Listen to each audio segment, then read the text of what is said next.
everyone, welcome back. Ready to dive into one of the biggest unsolved mysteries in American history. Oh, absolutely. This one's a classic. We're talking about the JFK assassination, a day that truly shook the nation to its core. Picture it. November 22nd, 1963, Dallas, Texas. President Kennedy riding in an open-top limousine, waving to the crowds. And then shots ring out. It's an image seared into the collective memory of America. A moment that changed the course of history. For this deep dive, we're going to be pulling from two Wikipedia articles, Assassination of John F. Kennedy and John F. Kennedy Assassination Conspiracy Theories. We're going to unpack it all. From the chaos at Parkland Hospital to the shocking live broadcast of Lee Harvey Oswald's murder by Jack Ruby. We're even going to explore some of the most enduring mysteries, like the babushka lady and that grainy, unforgettable Zapruder film. The goal here is to navigate through the facts, the evidence, and the controversies. We want to help you understand what's generally accepted and what's been hotly debated for decades. Exactly, because this case is full of twists and turns. Okay, let's rewind the clock back to those heart-stopping moments right after the shooting. President Kennedy was rushed to Parkland Memorial Hospital, but tragically, It was too late. Just 30 minutes after those shots rang out, he was pronounced dead. the nation plunged into mourning.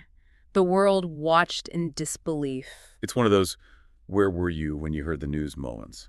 Everyone who lived through it seems to have a story. I can't even imagine the weight of those moments, especially for those directly involved. The gravity of that day must have been unimaginable as the world grappled with what had happened. And as investigations began, things got even more complicated. The autopsy itself, for example, became a major source of controversy. Absolutely. The House Select Committee on Assassinations, also known as the HSCA, a group formed to reinvestigate the assassination in the 1970s, deemed the autopsy inadequate. Wait, a whole committee dedicated to reinvestigating the assassination? That's how much this event captivated the country. But I knew there were questions surrounding the autopsy, but what exactly caused all the controversy? It's a bit of a jurisdictional mess. You see, at that time, the murder of a president wasn't a federal crime. So local authorities had jurisdiction. Exactly.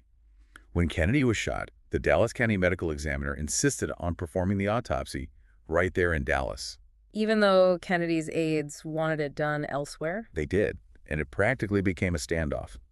Adding to that, the doctors who conducted the autopsy weren't necessarily equipped to handle such a high-profile forensic examination. You're telling me that in the middle of all this chaos, they almost got into a fight over where to perform the autopsy. It was a tense situation, to say the least. And later on, the autopsy faced some pretty harsh criticism. I can see why. It seems like a recipe for doubt right from the beginning. It definitely added fuel to the conspiracy fire. In fact, Milton Halpern, a leading medical examiner at the time, compared the lead doctor to a child trying to play a Tchaikovsky symphony on the violin. Oh, wow. That's not exactly a glowing review. Not at all. And this perceived failure of the autopsy cast a long shadow of doubt over the official narrative. It makes sense. With so much uncertainty around the autopsy, it's easy to see how alternative theories could take root. Absolutely. It's like the foundation of the investigation itself was shaky. And then, just as the dust was starting to settle, there was another shocking event. The killing of Lee Harvey Oswald. The man accused of assassinating President Kennedy. And it played out on live television for the whole world to see. Jack Ruby, a Dallas nightclub owner, just walked up and shot Oswald point blank while he was being transferred between jails. You can't make this stuff up. It's almost surreal. It's like something straight out of a movie, but it was real life. An incredibly dramatic turn of events that solidified the idea for many that there was something more going on. It makes you wonder what would have happened if Oswald had lived to stand trial. Could we have gotten some real answers? It's a question that has haunted many people over the years. A trial could have shed light on so many things. And speaking of haunting images, we have to talk about the Zapruder film. It's probably the most famous home movie in history. Abraham Zapruder, a dress manufacturer, was filming the motorcade. He unintentionally captured the assassination in such graphic detail. It's difficult to even talk about. Zapruder himself said he saw Kennedy's brains come out of his head. A gruesome but undeniable piece of evidence. Gruesome, yes, but it became a crucial piece of the investigation, providing a visual timeline of those horrific few seconds. And the government eventually paid a fortune for it, right? A whopping $16 million after years of legal battles. That's like over $600,000 for every second of footage. I can only imagine how many people have pored over that film frame by frame, searching for clues. It really highlights how sometimes the most unexpected sources provide the most crucial pieces of information. Absolutely. And in the case of the Zapruder film, it shows how technology can completely shape our understanding of events. And then, of course, there's another mystery caught on film that day, the babushka lady. Decades later, we still don't know who she was. It's baffling, isn't it? She appears in several photos and films, seemingly filming the assassination. She even appears to be closer to the action than Zapruder was. But her identity, a complete mystery. You'd think someone would have come forward, recognized her, something. But no, she remains one of the most enduring enigmas of the assassination. It really is a reminder that some mysteries may never be solved. Exactly. Even with so much information available, there are some things we may never fully know. Then we have Gordon Arnold. He also claimed to have filmed the assassination. But said a police officer confiscated his film. That's right.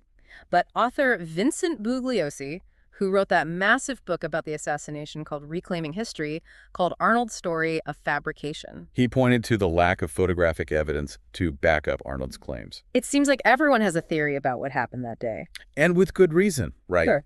With so many conflicting accounts and unanswered questions, it's no surprise that conspiracy theories have taken on a life of their own. Polls even show that a majority of Americans believe there's more to the JFK assassination than the official story. It's hard to ignore all those loose ends. And that's exactly what we're going to be exploring next. All right, so we've set the stage, but now let's get into what really fuels those conspiracy theories. The inconsistencies and unanswered questions surrounding the official investigation. Right, there are a lot of things that have raised eyebrows over the years.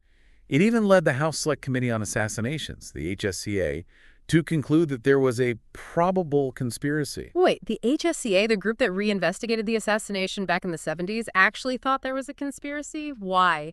What led them to that conclusion? Well, their main reason was the acoustic evidence. From that police dictabout recording.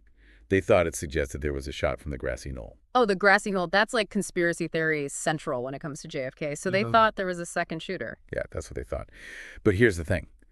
The National Academy of Sciences took another look at that same evidence, and, well, they basically debunked it. Said it was unreliable and didn't really support the second gunman theory. So even the evidence that seemed to point to a conspiracy turned out to be, well, not so solid. It makes you wonder what those closest to Kennedy thought about it all. Yeah, and there were actually differing opinions, even within Kennedy's own family. Ted Kennedy, for example, said publicly that he accepted the Warren Commission's findings. Interesting, but I read somewhere that Robert F. Kennedy Jr. believes his father, Robert Kennedy, considered the investigation shoddy. Like he never really accepted that lone gunman idea. That's right. Even those closest to the tragedy had different interpretations.